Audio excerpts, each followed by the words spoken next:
is Fanta Coulibaly. I was born in Mali, and I came here when I was about 11 years old. I've always had an entrepreneur spirit since at a young age.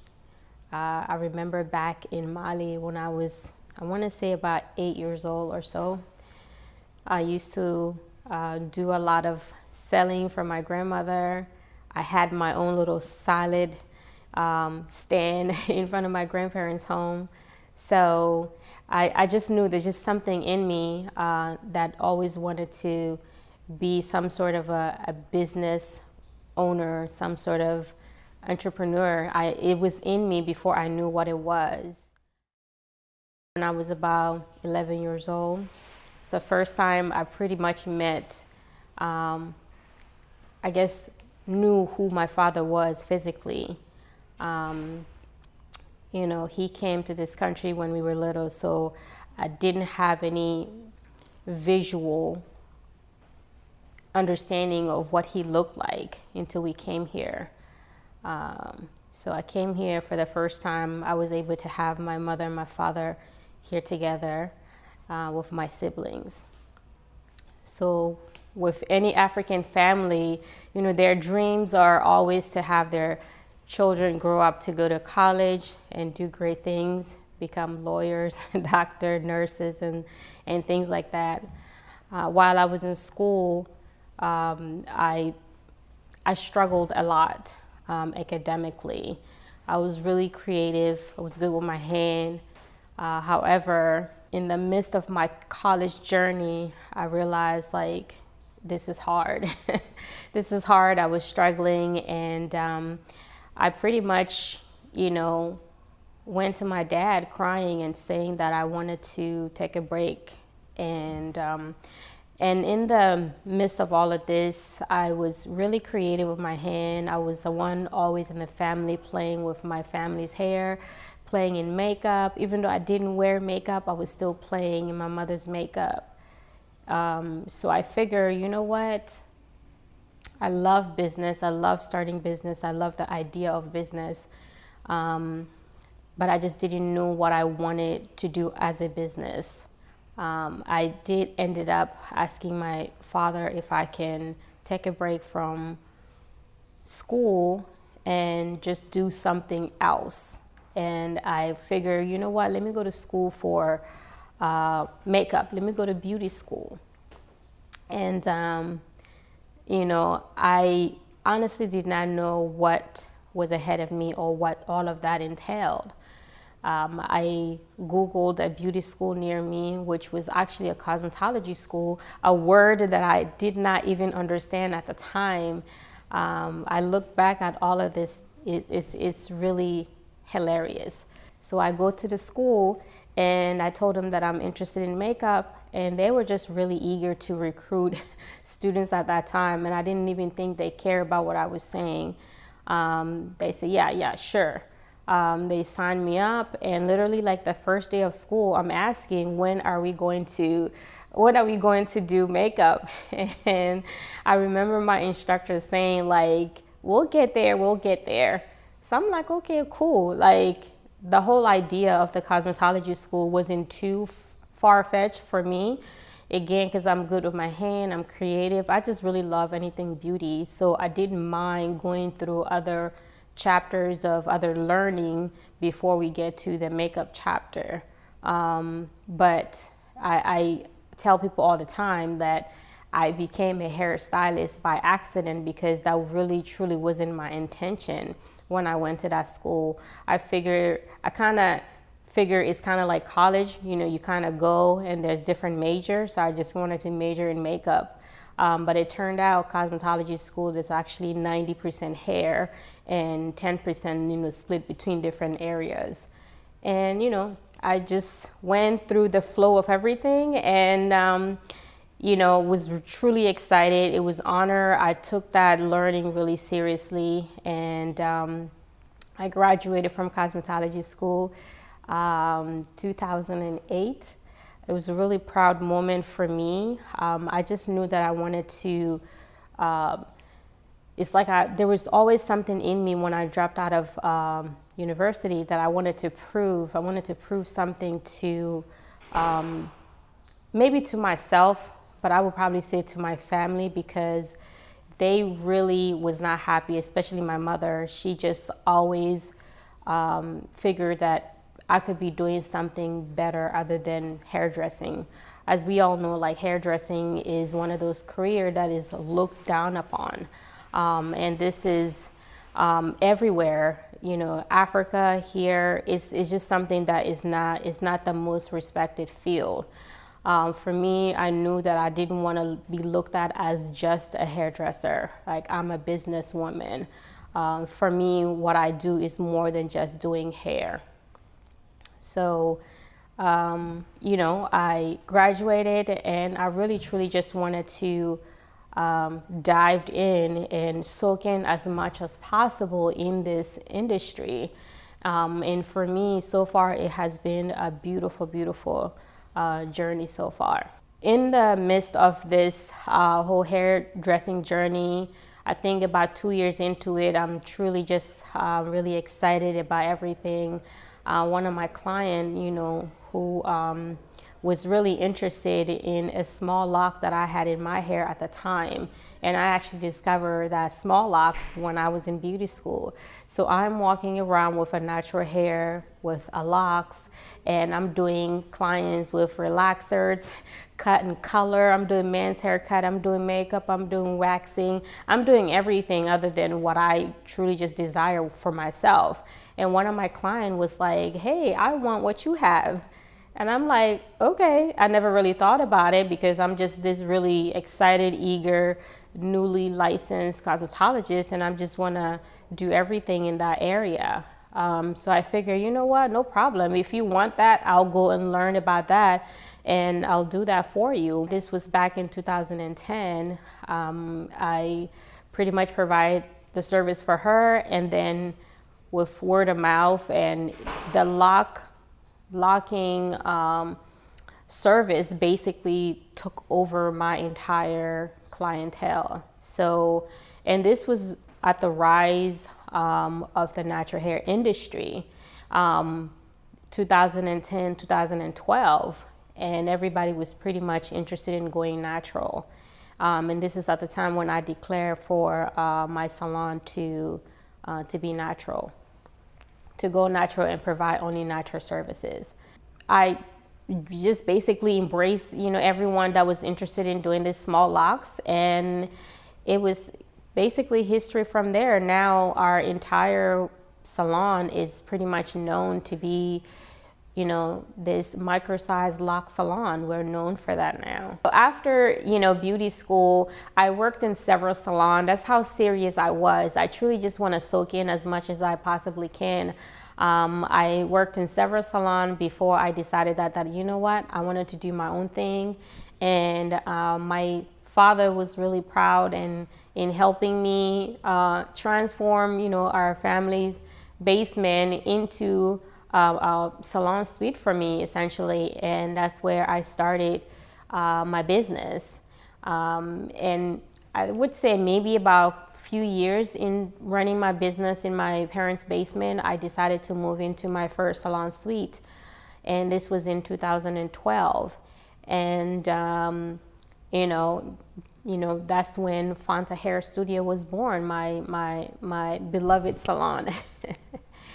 And so then after that, you know, I started to provide the services, and you know, and my clientele pretty much just kind of, you know, flipped over to a lock salon. You do one client's hair and they're satisfied, and they bring you other clients.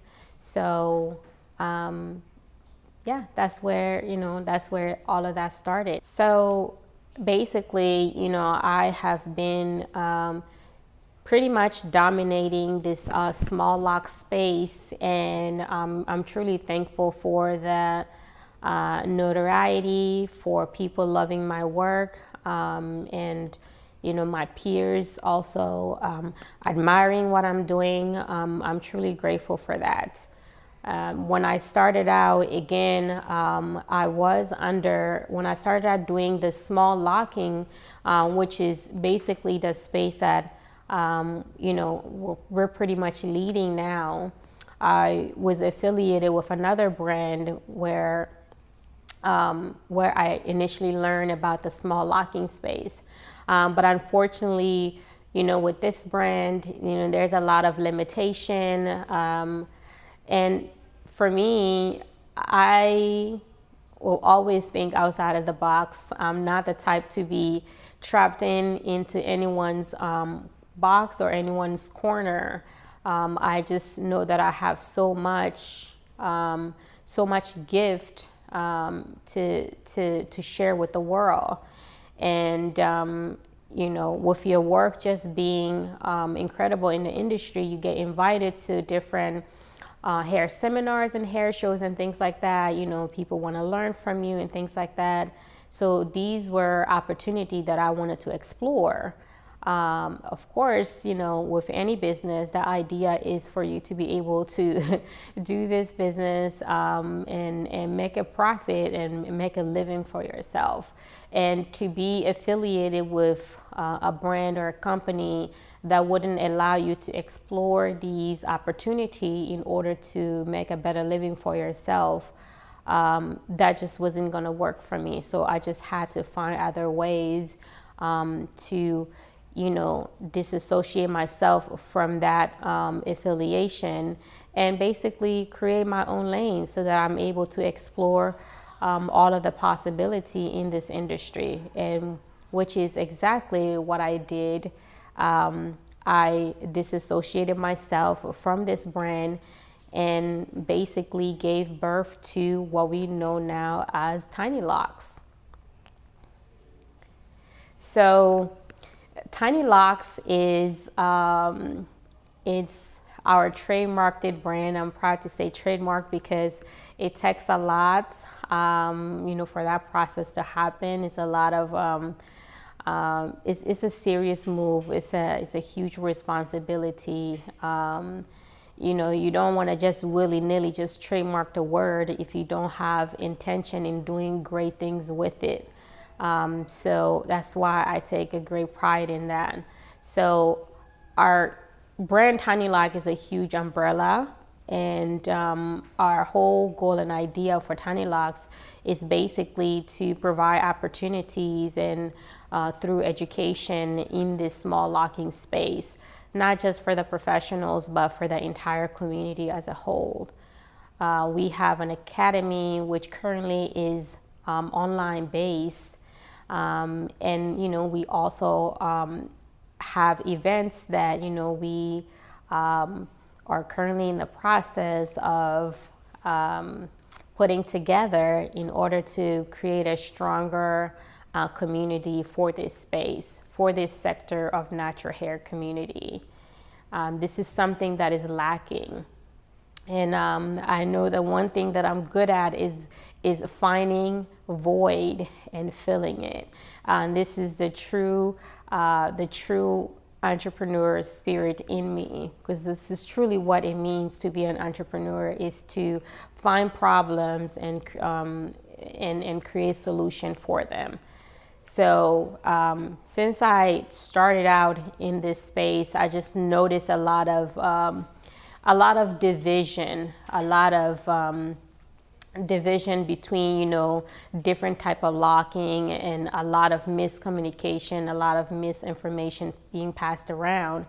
And I figure, what, I want to do something about that, because for this lifestyle, it's a lot of time, a lot of time in investment. You invest a lot of time and money to be able to start the journey off. So for me, I wanted to take that responsibility, to make sure that we are educating the community about what is true and what is not true, and also educate the professionals who are responsible for educating their clientele, And this is just a responsibility. It's truly a passion of mine to be able to share what I know and guide the community.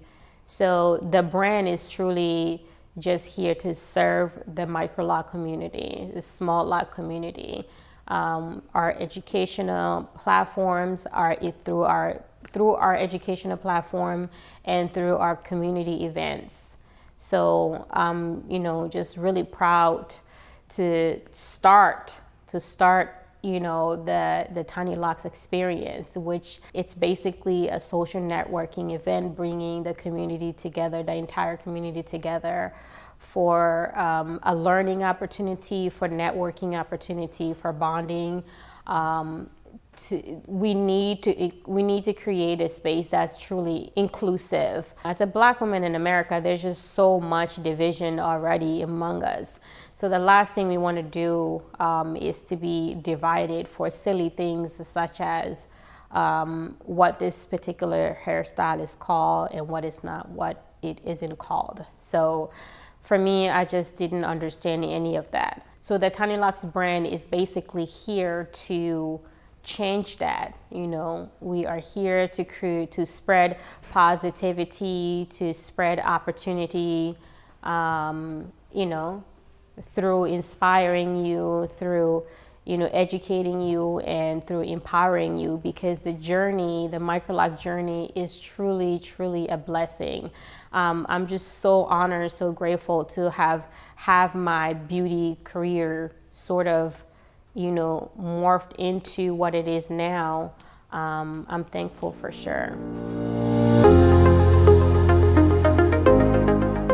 Our goal for the future of TINYLOCS is continuing to make this event an annual thing, and to bring experts together in the same room with our micro-lactations professionals and our amazing clientele in this space, in the same room, to expose them to the right information, and so that they know how to make a sound decision when they decide to embrace who they are, their natural hair, and want to take on this journey. So our goal is definitely to continue to put a lot of positive events together to make our sector of natural hair a stronger community. And also our academy, again, currently it is an online base. However, we do plan to do other things with that. So look forward to that being, more of a hands-on, in person, and having a full-on academy for sure. So that's our plan. Yes.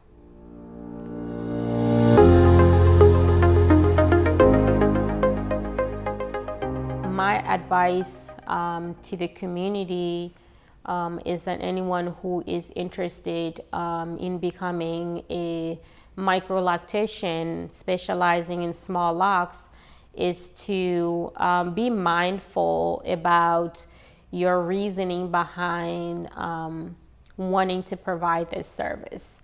I understand that at the end of the day, it's business. This is a job. We are in it to make money. However, I think us prioritizing ethical practices in making sure that we are utilizing the right techniques for our clients, prioritizing our clients, health of hair. It seems as though because this is a very lucrative space, or it has become a very, very lucrative space. And, we can honestly say that now the microlock is literally that next natural hair movement. So, and we definitely need a lot of a qualifying lactation in the community, because people are looking to start this lifestyle, to start this journey, but they are not coming across a qualified loctician who is truly trained in the art of hair, in the science of hair, and in the technique, the proper technique that it takes to install this hairstyle. So our advice is to prioritize your training, and also invest in, these sorts of events. Find yourself in a room of qualified people, and expose yourself to the right information. So that would be my advice to anyone who's interested in joining this industry, is training and truly, chase the result for the clients, and then the money will follow. So that MicroLocks journey is very, very unique. It's interesting because it's unlike any other in the hair industry. It's truly one of the hairstyle, or we call it the lifestyle, is that it's a process. The whole thing is a process. The initial step in finding this qualified loctician, a micro-loctician, there is a series of consultation process that takes place. Again, like we mentioned, it's a huge investment for the clients. So, they'll have to save their money. This is like thousands of dollars of service. So there's a lot of mental preparation for the client to get to a point, and then a financial preparation to get to a point to sit down with a loctician, and the process of looking and finding the right loctician, and then have to go through a consultation process, and then come to the initial installation, which is hours of labor of work. And once the clients get the locks installed, there is a process where they will need to practice a lot of patience in order to get the result that they are looking for. Give the hair or the lock a chance to sort of mature. So it's truly a journey. So when we say a journey, it's not just us throwing a word journey out there. It's truly a process. It's truly a journey. And for those of you that do not have the microlocks or do not do microlocks, you probably may not understand the depth of this until until you dive deep into this. So, and we take it, the locticians and the clients who have this hairstyle, we take it very, very seriously, and we don't take it lightly. And the benefit, honestly, of having this micro-sized lock is well worth the entire process that you take to go through this, because I always say that it's one of the best natural hairstyle, honestly, in my opinion, because you get the best of both worlds. You get to have a natural hair, and you get to have this length retention, which is something that we all know as a Black woman, or as a Black people in general. Many of us are traumatized of not being able to retain our length, of having our hair kept in its natural state. So with this micro lock style, it will allow you to keep your hair natural and have a length, retain length. And because of its unique size, it's so dainty and so small, it almost mimics your natural loose hair, which will allow you to do many sort of natural hairstyles. So it doesn't look bulky, it doesn't look strong. So it's beautiful, And there's this thing about us getting our hair wet. So it's the joy of just being able to get your hair wet, or not feeling like, you know, I need to get my hair done in order for it to look good, is truly beautiful. And also, me myself being a Muslima, as a Muslim girl, I just, you know, we truly love it. For the reason, if you're Muslim, you will know there's a process that we take, you know, before we do our prayers, you know, with water. You know, our hair is coming in contact with water 5 times a day. So, you know, for us, it's a beautiful thing, because you don't have to worry about, oh, I just got my hair done and I can't get it wet, type of situation. And my other passion is for the children. It's amazing for the children. Both of my nieces have, you know, micro locks. We call it tiny locks in our house. So it's beautiful for them, because their hair is always done. It's always done. It looks good. It's like I'm speechless. I don't know why, you know, parents are not waking up to this. But that's okay, because that's why we're here. We're here to spread that word. And I don't think many people actually see or understand the benefit of having micro-sized locks.